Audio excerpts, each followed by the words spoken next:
También hay la compañera, la psicoanalista Nora Merlino, por supuesto. Así que llamen para tener la posibilidad de ganarse este libro que vamos a sortear.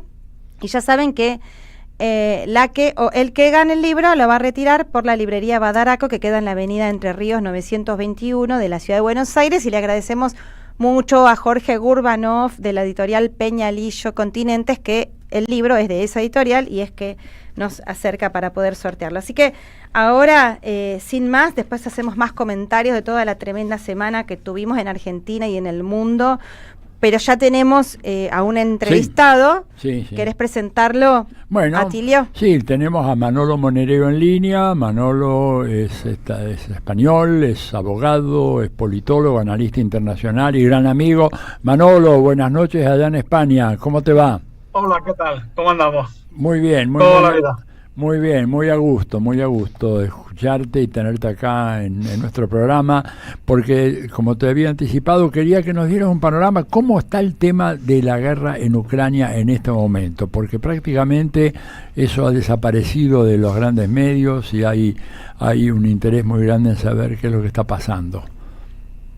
Bueno, fundamentalmente lo que está ocurriendo es que hay una ofensiva sistemática en toda la línea del frente por parte de Rusia. El frente en la parte ucraniana da signos de agotamiento. Faltan equipos, faltan fuerza humana y sobre todo yo creo que hay una sensación de que las cosas en el plano internacional no le van bien, que el conflicto de Irán-Israel le ha quitado protagonismo y sobre todo le ha quitado instrumental para la guerra, y además que hay un cierto deseo, que nunca se sabe bien cuál es, por parte de Donald Trump de dar por concluida el conflicto de Ucrania lo antes posible, ¿no?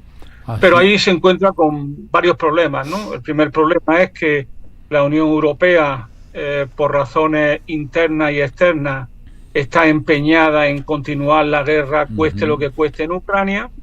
Y por otro lado, que la vida de Zelensky está cada día más en peligro, ¿no?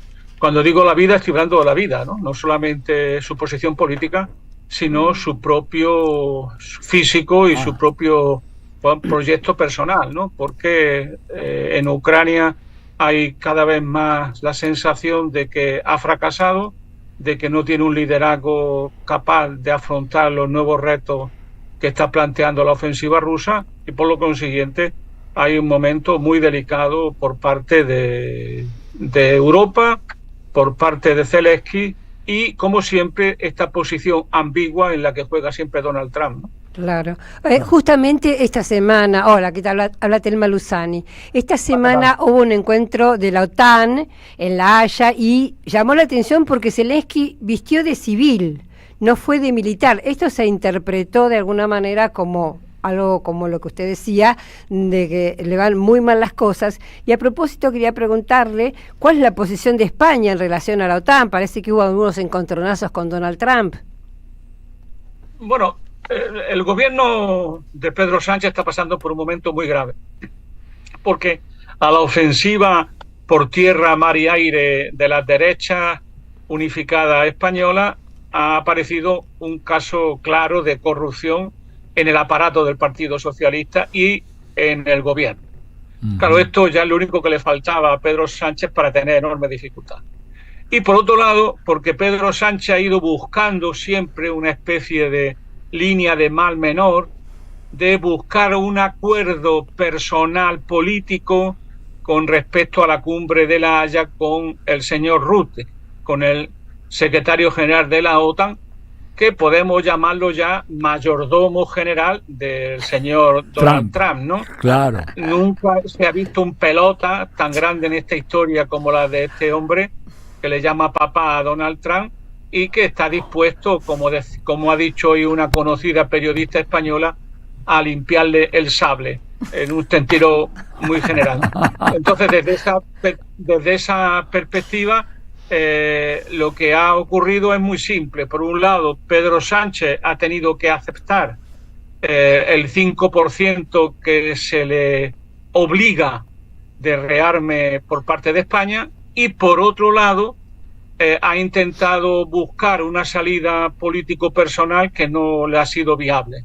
Y hoy estamos que no sabemos si está de acuerdo o no Pedro Sánchez con el 5%, lo que sí sabemos es el enorme cabreo que tiene el señor Donald Trump, que como suele hacer en este papel que cumple entre Michael Corleone y Frank Nitti, amenazando a España, amenazando a su gobierno, pero cuando digo amenazando es amenazando directamente, nada de pequeñas palabras, y todavía no sabemos exactamente cuál es la posición oficial de este gobierno, que se encuentra contra la espada y la pared, porque obviamente no son idiotas y saben, y lo han dicho, que un crecimiento del gasto militar al 3,5% y luego 1,5 puntos más en función de la logística de ese propio gasto militar pone en peligro el Estado social, pone en peligro el gasto público social y sobre todo pone en peligro los derechos laborales, ¿no?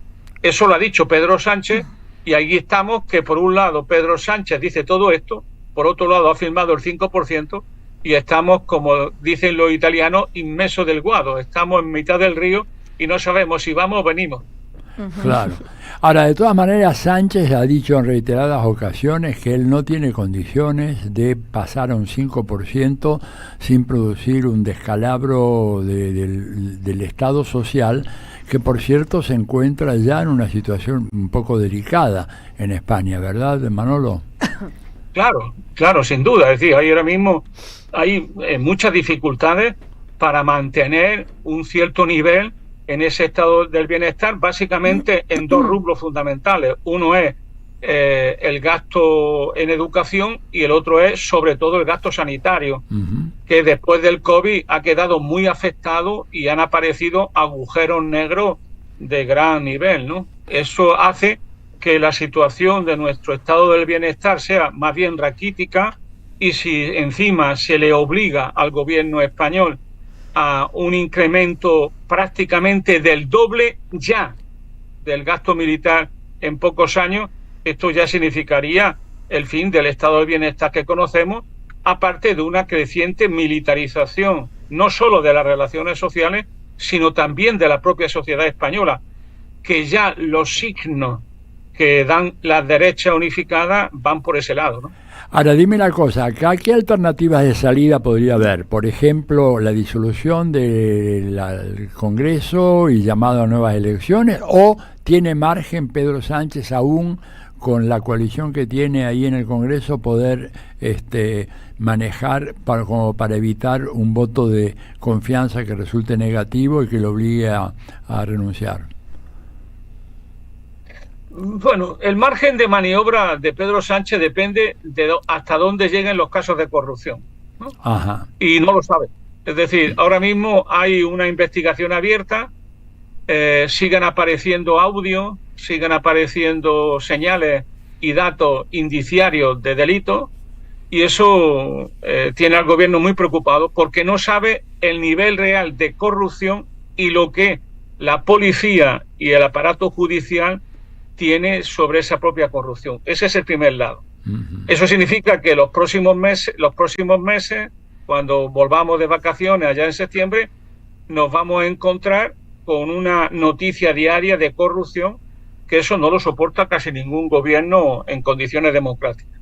Y por otro lado, la mayoría que tiene Pedro Sánchez muy pillada, no solo por sus socios de gobierno, sino también y sobre todo porque tiene el apoyo de dos fuerzas políticas que son, digámoslo finamente, de centro derecha, como es el PNV vasco, el Partido Nacionalista Vasco, y como es el caso de la antigua Convergencia y Unión de Cataluña, que se llama Junts, ¿no? Que son dos equipos prácticamente de derecha, ¿no? Nacionalistas de derecha, sin los cuales no puede gobernar el Partido Socialista. Entonces, estos grupos son muy, digamos así, muy susceptibles, muy quisquillosos, muy sensibles a cualquier caso de corrupción, pero por otro lado tienen un problema como nacionalistas muy grave, ¿no?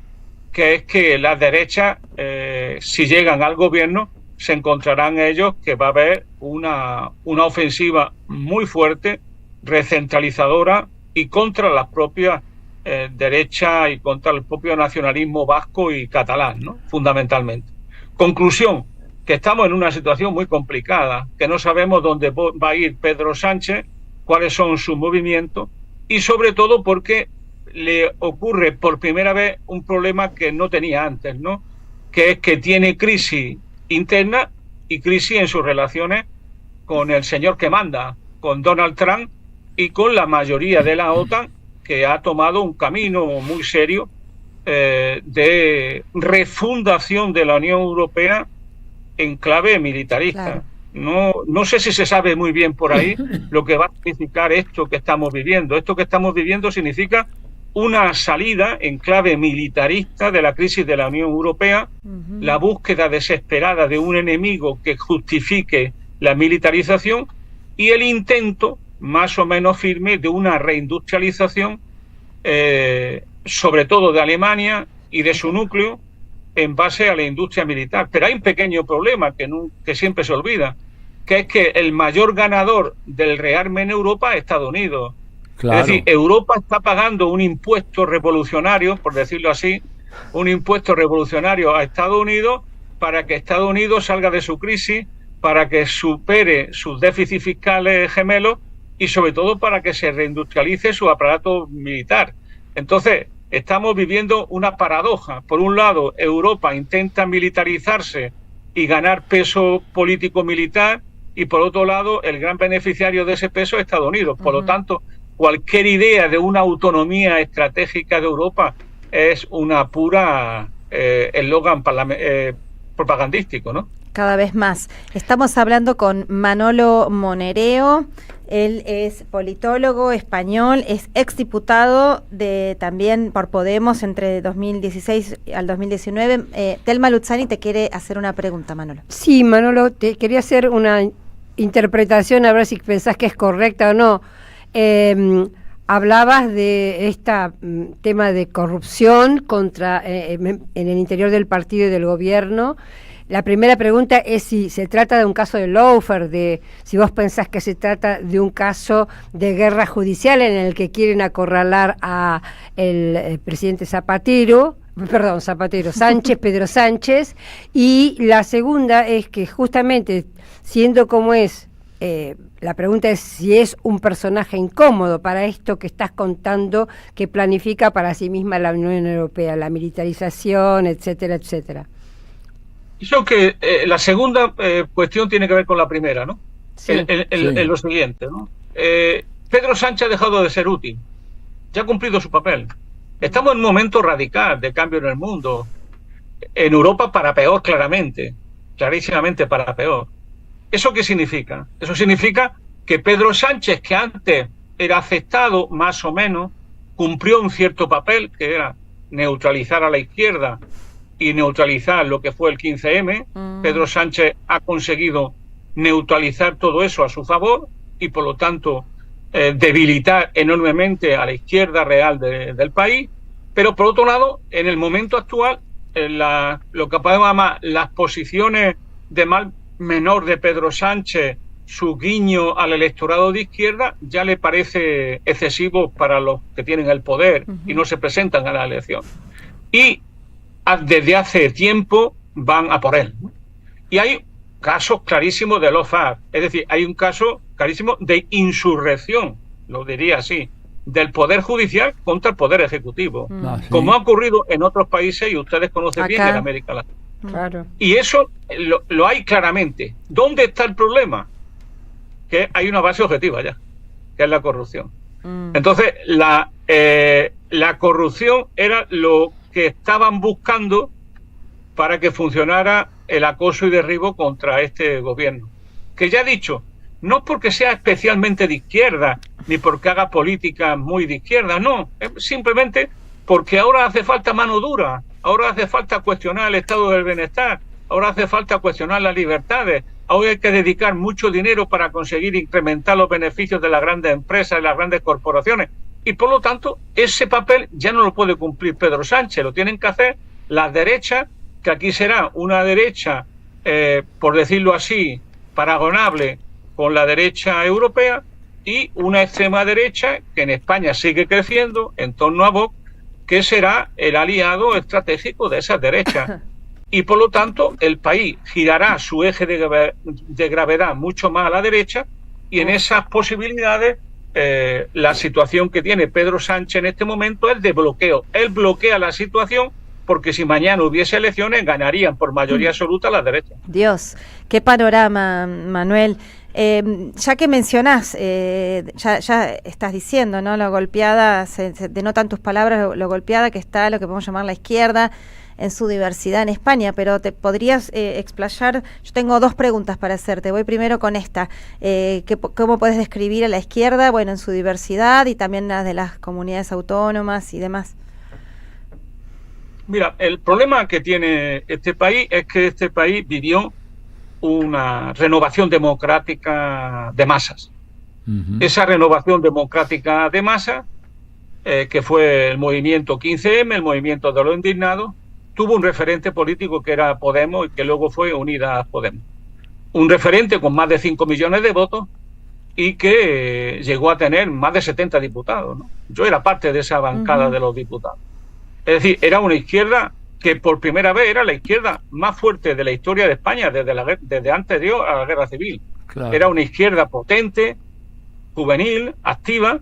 Bueno, todo eso, por razones que son muy largas de explicar y que exigirían un programa completo, pues eso ya no es lo que era. Hoy eso ha venido muy a menos, muy a menos. El Partido Socialista se ha reforzado en este proceso y lo que era la izquierda real a la izquierda del Partido Socialista se ha debilitado y fragmentado, hasta el punto que hoy hay como dos grandes fuerzas a niveles estatales, que es Sumar y por otro lado Podemos, que entre las dos pueden estar cerca del 8 o 10% del voto, y si van separadas prácticamente será un desastre colosal. Entonces, desde esa perspectiva, el problema que tiene la izquierda del PSOE es que lo ha fiado todo a Pedro Sánchez. Es decir, lo ha fiado todo a apoyar a Pedro Sánchez. Y no ha sido capaz de construir lo que podríamos llamar un proyecto autónomo diferenciado del Partido Socialista. Con lo cual, vamos a una clave electoral con la siguiente situación. Por un lado, una polarización fortísima entre la derecha y el Partido Socialista, y por otro lado, una enorme debilidad a la izquierda del Partido Socialista. ¿Qué es lo que puede ocurrir? Pues lo que dicen ya las encuestas, ¿no? Que el Partido Socialista puede recuperar una parte de ese voto hacia izquierda en esta polarización, buscando el voto útil, y por otro lado nos podemos encontrar que la izquierda del PSOE quede muy debilitada. Todo eso era antes de ayer. El problema es que ahora con la corrupción ocurre una cosa que ustedes habrán notado en su país también. La corrupción golpea enormemente a la izquierda y no golpea a la derecha. La derecha puede vivir con la corrupción, que es mucho más corrupta en general, pero y lo admiten como parte de la política. Para ellos la política es corrupción y perdonan a sus corruptores y a sus corruptos. La izquierda no perdona ni a corruptores ni a corruptos. Y eso es lo que estamos viviendo en este momento. No sabemos qué va a ocurrir en lo que podemos llamar en la base social y electoral de las izquierdas cuando ha aparecido, después de este enorme proceso de caza y captura del gobierno y de Pedro Sánchez, no sabemos qué consecuencias va a tener electorales y nos tememos que va a tener consecuencias importantes. Claro, eso a nivel del reino, ¿no? Después por ahí me da la sensación que en la comunidad, en Cataluña o en el País Vasco, por ahí la izquierda no está tan débil. Pero te hago la siguiente pregunta, Manolo. También hemos visto importantísimas manifestaciones a favor de Palestina, frente a una posición realmente mala, el primero del gobierno español durante la mayor parte de este genocidio, y últimamente con algunas ambigüedades, ¿no? Con algunas posiciones que no llegan a romper como debería ser las relaciones con Israel, ni a dejar de venderle armas, pero bueno, dando un poquito también con algunas críticas. Te pregunto sobre eso, la cuestión de Palestina, desde abajo, digamos, cómo están las movilizaciones en torno a eso, y también las respuestas que tiene el gobierno. Y por otro, vos hablaste de que la OTAN necesitaba inventarse un enemigo para justificar este tremendo rearme que está teniendo lugar y esta salida militar. La pregunta es Irán? ¿Es Rusia? ¿Es lo que diga Estados Unidos? ¿Es lo que diga Israel? ¿Cuál va a ser o es ese enemigo, la construcción de ese enemigo? Bueno, eso. El enemigo está cantado, es Rusia. Es Rusia. Es casi como es un atavismo político-cultural, ¿no? Claro. En el imaginario, ¿no? Es el viejo atavismo de que vienen los bárbaros, que vienen los mongoles, que vienen los comunistas, que vienen los rusos. Es un viejo imaginario que funciona en la historia individual y colectiva de los pueblos en función de su situación geográfica, pero eso está cantado, que el enemigo es Rusia, y llevan años trabajando muy eficazmente para esa enemistad, que es criminalizando a Putin y, por decirlo de otra manera, y demonizando a Rusia. El problema que hay ahí es muy, entre comillas, divertido, ¿no? Porque es también una paradoja. Por un lado, el señor Donald Trump viene a esta Europa a decirle a los compañeros que les dice, oye, tenéis que incrementar el gasto militar, les dice, y además hay que tratar a Rusia de otra manera, y que por lo tanto hay que dejar siempre abierto un proceso de negociación. Por otro lado, le dice al señor Zelensky, le dice, oye, ten cuidado porque nosotros vamos a financiarte continuamente y no se te ocurra tomar determinadas decisiones contra Rusia, que eso haría una escalada y por lo tanto Rusia intervendría más activamente y nosotros no estaríamos de acuerdo. Es decir, hay un diferendo, una clara posicionamiento entre dos sectores dentro de la propia OTAN que se han visto con Donald Trump y que con él con el papá Donald Trump han estado trabajando este largo fin de semana. Por otro lado, Zelensky tiene una situación interna también muy preocupante y una ofensiva a fondo de Rusia que está ganando claramente lo que podemos llamar el combate estrictamente militar y logístico. Por otro lado está Israel. En el tema de Israel, muchas veces no entendemos una cosa que tiene mucha importancia, ¿no? Que es que Netanyahu no es un aliado de Estados Unidos. Netanyahu es un actor interno en la política norteamericana.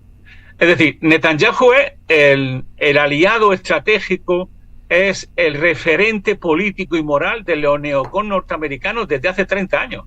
Y por tanto, Netanyahu tiene un poder enorme dentro de Estados Unidos, dentro del Partido Republicano y hasta en la familia de Donald Trump. Entonces, desde esa perspectiva, la guerra, a mi juicio, fracasada que ha llevado hacia adelante Netanyahu, esa guerra, insisto, fracasada, se ha seguido en Europa con distintas tonalidades, ¿no? Pedro Sánchez, como siempre, nadando y guardando la ropa, ¿no? O sea, por un lado, criticando firmemente a Israel, sobre todo en Gaza, por otro lado, sin embargo, siguiendo comerciando con Israel y siguiendo vendiendo el armamento, eso no hay ninguna duda, y muy complicada la relación con el Estado de Israel, porque elementos de la seguridad española dependen mucho directamente de Israel. Algunos que afecta hasta al propio presidente. Eso por un lado, que tiene que ver con la operación Pegasus. Y por otro lado, lo que hay es, por parte de Europa, un apoyo firme y descarado a favor de Netanyahu en esta combate contra Irán, y más suave en el tema de Gaza, pero nunca hasta llegar a una crítica pública y mucho menos cualquier intento de exigir sanciones o pronunciamientos más duros. Por lo tanto, Europa sabe perfectamente que el papel que tiene Netanyahu en la zona es claro y distinto. Es la vanguardia armada del occidente colectivo en una zona de grandísima importancia estratégica. Y eso también lo respeta el señor Pedro Sánchez. ¿Qué ocurre?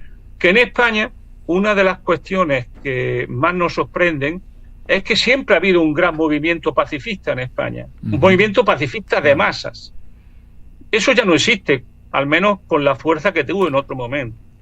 Y es cierto que ha habido movilizaciones, pero las movilizaciones que hemos vivido contra el genocidio o el etnocidio israelí sobre Palestina no tienen las dimensiones que han tenido en otro momento.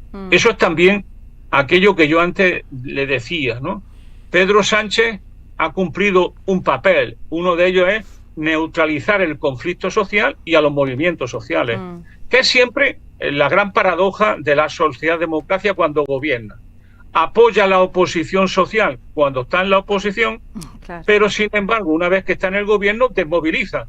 Con lo cual, por cierto, favorece más a la derecha, que les deja simplemente la calle, que es un poco lo que ha pasado ahora en España.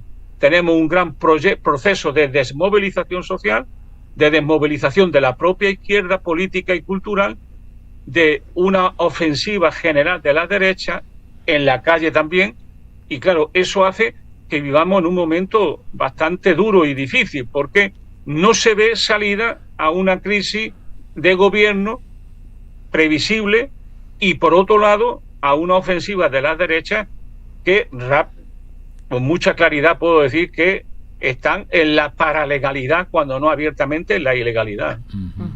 Claro.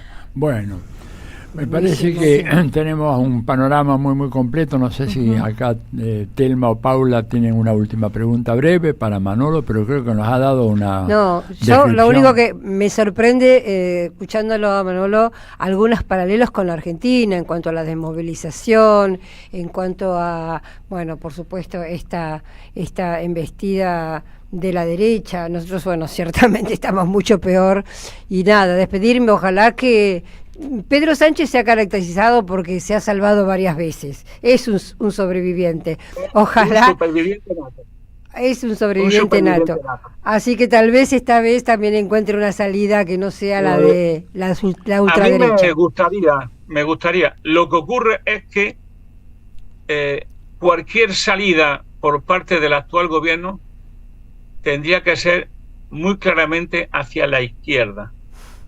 Y eso chocaría abiertamente con el propio Partido Socialista. No olvidemos que la ofensiva contra Pedro Sánchez la encabeza Felipe González y Alfonso Guerra. Claro. Eso no son palabras pequeñas, del Partido Socialista. Dos personajes siniestros, ¿verdad? PSOE, por lo menos daño le hicieron al vistos PSOE. desde América Latina, que han hecho un daño enorme y se han convertido directamente en lobistas de las grandes empresas españolas, sobre todo Felipe González, que acá en la Argentina, digamos, recuerdo yo como muy claramente, cuando se estaba derrumbando el gobierno de la Rúa, se tomó un avión, se vino acá simplemente para pedirle a de la Rúa, mientras estaban matando a gente en Plaza de Mayo, que tuviera cuidado y que las empresas españolas no fueran molestadas ante esa situación crítica. Así que imagínate. Bueno, Manolo, vamos a estar en contacto como siempre, muchas gracias. A ver, una pregunta, ¿has modificado un poco el tono medio pesimista de ese libro que escribiste sobre hacia la Tercera Guerra Mundial? Sí, exacto, no, ahí con Paquito. Desgraciadamente no. Es más, te puedo decir que tengo hasta dudas si el título en interrogante es verdadero o no. O sea, tengo la impresión de que, como aquel célebre libro de Clark sobre sonámbulos, cada vez nos acercamos con más fuerza a escenarios que donde podemos, en no majestáticos, donde los que mandan pueden perder el control. Y yo creo que si algo tiene de negativo Donald Trump, aparte de las políticas que te defiende, es que como es un ser imprevisible, eso genera incertidumbre y sobre todo los actores fundamentales, que muchas veces son secundarios, pero que pueden ser fundamentales, les deja una situación, yo diría, de inseguridad permanente. Pongo dos ejemplos, que es Netanyahu y Zelensky. Estos dos personajes, que son actores secundarios en una política más global. Sin embargo, tienen profunda autonomía, intereses diferenciados y tienen poder para generar conflictos muy grandes. Sí, y claro. no sé hasta qué punto no podrán en algún momento esto o otro, cualquier actor secundario, tener un papel principal en una película donde ellos no son los actores protagónicos, ¿no? Claro. Bueno, esperemos que la historia sea compasiva con nosotros. Un gran abrazo, Manolo, hasta muy pronto. Hasta la próxima y muchas gracias. Abrazos, Hasta pronto. abrazos. ¿Cómo es el libro que dijiste? ¿Te lo acordás? Hacia la Tercera Guerra Mundial. Ah, Pero bueno. signo de interrogación. ¿no? Claro, Hacia era la una ter- pregunta. Sí. Claro, una Sí. pregunta. Una Y ahí pregunta. dudó si no había que sacarle ya los El signos de signo pregunta. interrogación. Yo de todas maneras discrepo un poquito con esa visión, ¿verdad? Porque yo creo que, por ejemplo, la Tercera Guerra Mundial ya se está librando. Como decía el Papa, de manera fragmentada Claro, o no y tanto. sí, yo creo que sí, porque la tenés en Ucrania, la tenés en Gaza, la tenés entre Irán e Israel, la tenés en Sudán, digamos. Yemen. Lo que pasa es que el problema acá es si hay un salto desde esta guerra, que todavía es guerra convencional, Claro. a una guerra termonuclear, Ay, en Dios. cuyo caso ahí no queda títere con cabeza. Esto quiere decir una guerra nuclear pondría seriamente en cuestión la supervivencia de la especie humana, como después vamos a ver. Hay un audio muy interesante. Muy interesante. Que vamos a escuchar enseguida, que va en Que esa tiene dirección. 15 años, pero parece que hecho ayer. Así es, así es. De total Bueno, actualidad. Bueno, vamos a una tanda, quédense ahí que enseguida volvemos con más diálogo internacional. Diálogo Internacional, hasta las 20.